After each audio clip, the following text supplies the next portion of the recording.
প্রিয় স্নেহের ছাত্রছাত্রীবৃন্দ, আশা করছি ভালোই আছো। সদ্য তোমরা 2024-এর বার্ষিক পরীক্ষা সমাপ্ত করলে এবং তার ফলাফল আশা করি তোমাদের আশানুরূপ হয়েছে। আমরা 2025 শিক্ষাবর্ষের জন্য যে নতুন বই আসছে সেই বই সম্পর্কে তোমাদের জানাবো আমি আজকে, এবং সেই সম্পর্কে সে প্রশ্নের ধারা কেমন হবে, প্রত্যেকটা সাবজেক্ট কেমন হবে, সেই সম্পর্কে তোমাদের বিস্তারিত আমি আলোচনা করব। আশা করি আমার এই ক্লাসটা তোমাদের ভালো লাগবে।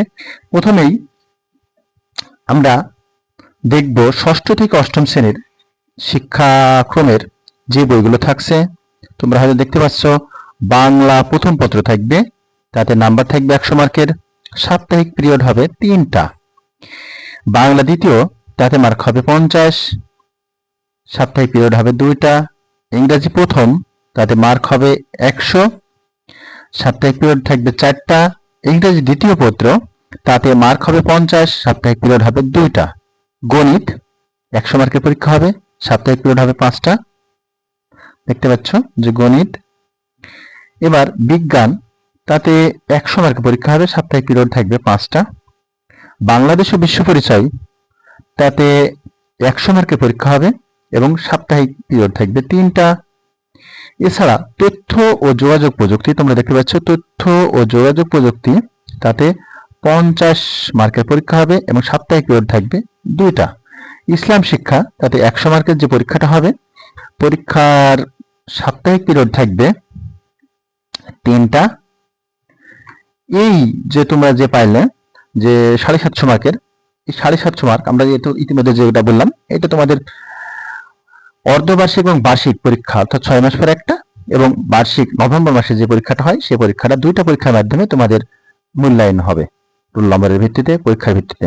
এবং শেষের দিকে তোমরা 10 নম্বর ঘরে যেটা দেখতে পাচ্ছ, যে কোনো একটি আরবি, সংস্কৃত, পালি, শারীরিক শিক্ষা ও স্বাস্থ্য, কর্ম জীবনমুখী শিক্ষা, কৃষি শিক্ষা, গার্হস্থ্য বিজ্ঞান, চারু ও কারুকলা, সঙ্গীত, এই যে তোমাদের এই বিষয়গুলোর ভিতর থেকে যে কোনো একটা তোমরা নিতে পারবে বাছাই করে। অর্থাৎ এর ভিতরে তোমার যে কোনো 10ম ঘরে যেগুলো, 10 নম্বর ঘরে যেগুলো দেখতে পাচ্ছ, যে কোনো একটা নিতে পারবে। স্কুলের চাহিদার ভিত্তিতে, অর্থাৎ এক এক স্কুলের এক এক রকম ক্লাস নেওয়া হয়। এটা সব সারা দেশের সমস্ত স্কুলে একই রকম ভাবে হয় না। এটা যে 50 মার্কের যে পরীক্ষাটা হবে, এটা তোমাদের কোনো স্কুলে পরীক্ষার মাধ্যমে হবে না, এটা ধারাবাহিক মূল্যায়ন, অর্থাৎ ক্লাসে নিয়মিত ভাবে একটা ধারাবাহিক মূল্যায়ন হবে। সে সম্পর্কে আমি পরবর্তী কিছুক্ষণ পরে আমি আলোচনা করছি। সেটা হলো শ্রেণীর কাজ, অনুসন্ধানমূলক ব্যবহারিক কাজ, অ্যাসাইনমেন্ট এবং শ্রেণী অপেক্ষা। তোমরা দেখতে পাচ্ছ ধারাবাহিক মূল্যায়ন যেটা হবে শ্রেণীর কাজ, অর্থাৎ প্রতিদিন ক্লাসে নিয়মিত উপস্থিত হচ্ছ কিনা, স্যাররা যে কাজটা দিচ্ছে বাড়ির জন্য সেই কাজটা তোমরা করছো কিনা, কোনো ব্যবহারিক কাজ দিছে, ব্যবহারিক কাজের বা খাতার কোনো কাজ দিছে, সেটা অ্যাসাইনমেন্ট দিতে পারে।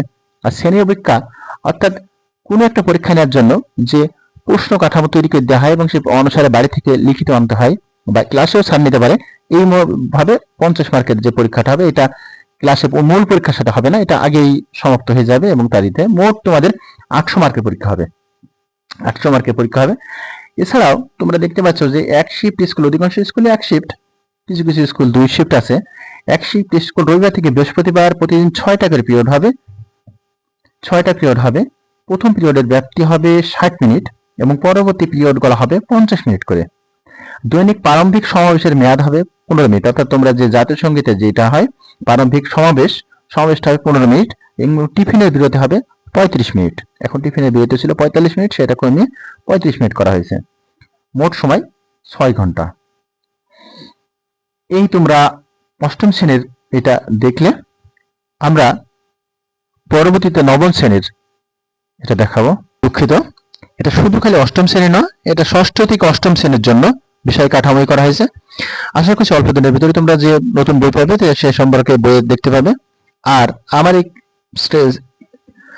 চ্যানেলে নিয়মিতভাবে তোমাদের বিভিন্ন বই, বিশেষ করে বিজ্ঞান, তথ্য যোগাযোগ প্রযুক্তি, গণিত, ইংরেজি, বাংলা সমস্ত বিষয়ের নিয়মিত ক্লাস আপলোড করা হবে। তোমরা উপকৃত হবে আশা করছি। ধন্যবাদ সবাইকে।